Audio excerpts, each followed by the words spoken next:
ये लक्षण दिखे तो नाम जप काम कर रहा है।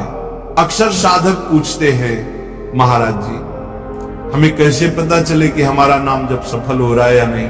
क्योंकि जब हम किसी भी कार्य में लगते हैं तो परिणाम की आशा रखते हैं। बीज बोते हैं तो अंकुर देखते हैं, दवा खाते हैं तो रोग घटते हैं, पढ़ाई करते हैं तो ज्ञान बढ़ता है। ठीक वैसे ही जब हम नाम जप करते हैं तो मन पूछता है नाम का असर कहां है?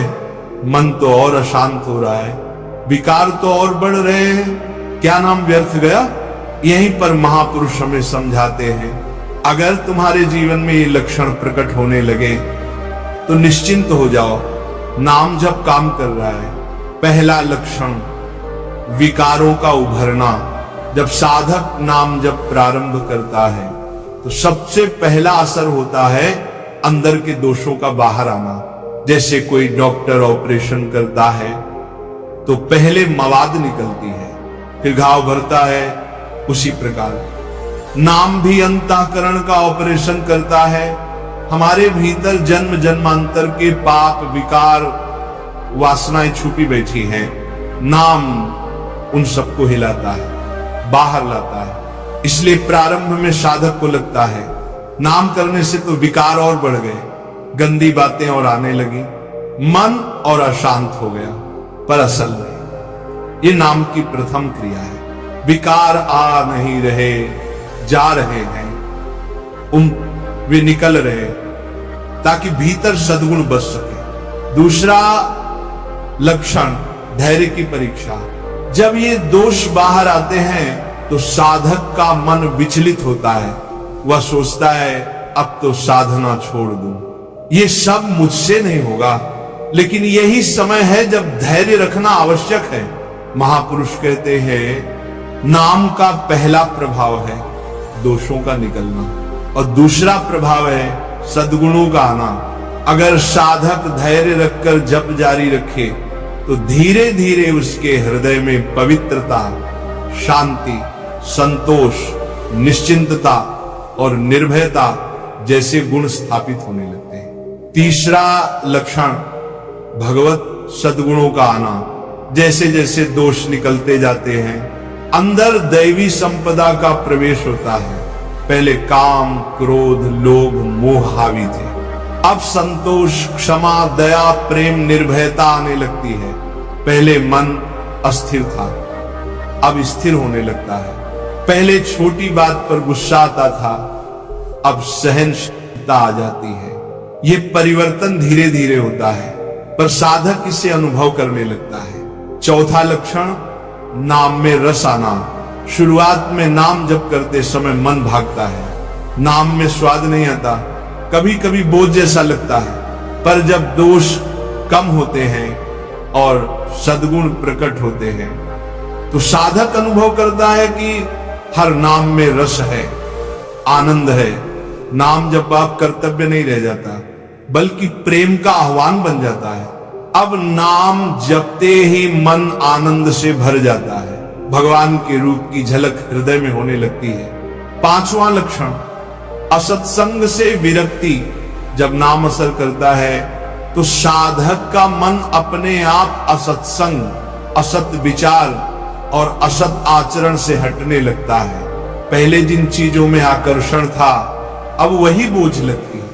ये कोई बनावटी त्याग नहीं है बल्कि भीतर से सहज रूप में होने वाली विरक्ति है। यह भी नाम का प्रभाव है। छठा लक्षण सत्संग और सेवा में रुचि।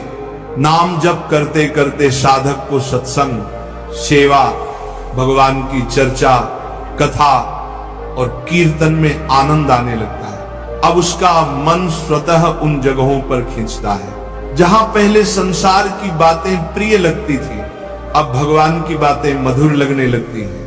सातवां लक्षण प्रेम और भगवान का दर्शन।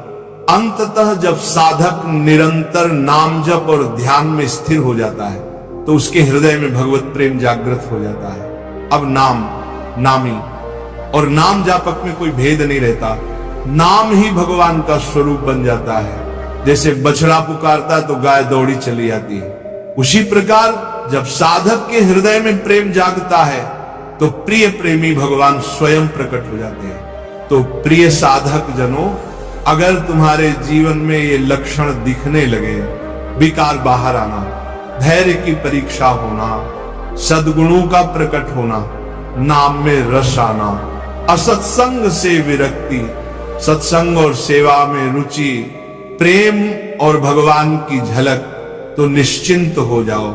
नाम जब काम कर रहा है, याद रखना यह कोई एक दिन का कार्य नहीं है। धीरे धीरे दोष मिटेंगे, सद्गुण बसेंगे। पर यदि साधक धैर्य रखे और नाम जब कभी न छोड़े, तो निश्चित ही अंतःकरण शुद्ध होकर भगवान की कृपा का पात्र बन जाएगा। आओ अब हम सब मिलकर एक स्वर में राधा रानी का मधुर नाम स्मरण करें। राधे राधे, राधे राधे, राधे राधे। से सहज रूप में होने वाली विरक्ति है, यह भी नाम का प्रभाव है। छठा लक्षण, सत्संग और सेवा में रुचि। नाम जप करते करते साधक को सत्संग, सेवा, भगवान की चर्चा, कथा और कीर्तन में आनंद आने लगता है। अब उसका मन स्वतः उन जगहों पर खींचता है जहां पहले संसार की बातें प्रिय लगती थी, अब भगवान की बातें मधुर लगने लगती हैं। सातवां लक्षण, प्रेम और भगवान का दर्शन। अंततः जब साधक निरंतर नाम जप और ध्यान में स्थिर हो जाता है, तो उसके हृदय में भगवत प्रेम जागृत हो जाता है। अब नाम, नामी और नाम जापक में कोई भेद नहीं रहता। नाम ही भगवान का स्वरूप बन जाता है।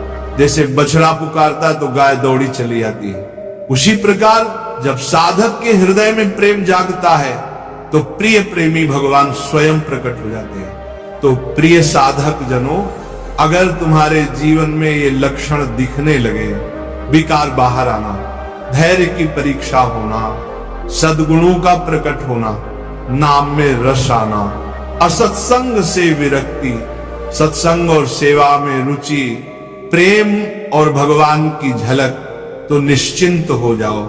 नाम जब काम कर रहा है, याद रखना यह कोई एक दिन का कार्य नहीं है। धीरे धीरे दोष मिटेंगे, सद्गुण बसेंगे। पर यदि साधक धैर्य रखे और नाम जब कभी न छोड़े, तो निश्चित ही अंतःकरण शुद्ध होकर भगवान की कृपा का पात्र बन जाएगा। आओ अब हम सब मिलकर एक स्वर में राधा रानी का मधुर नाम स्मरण करें। राधे राधे।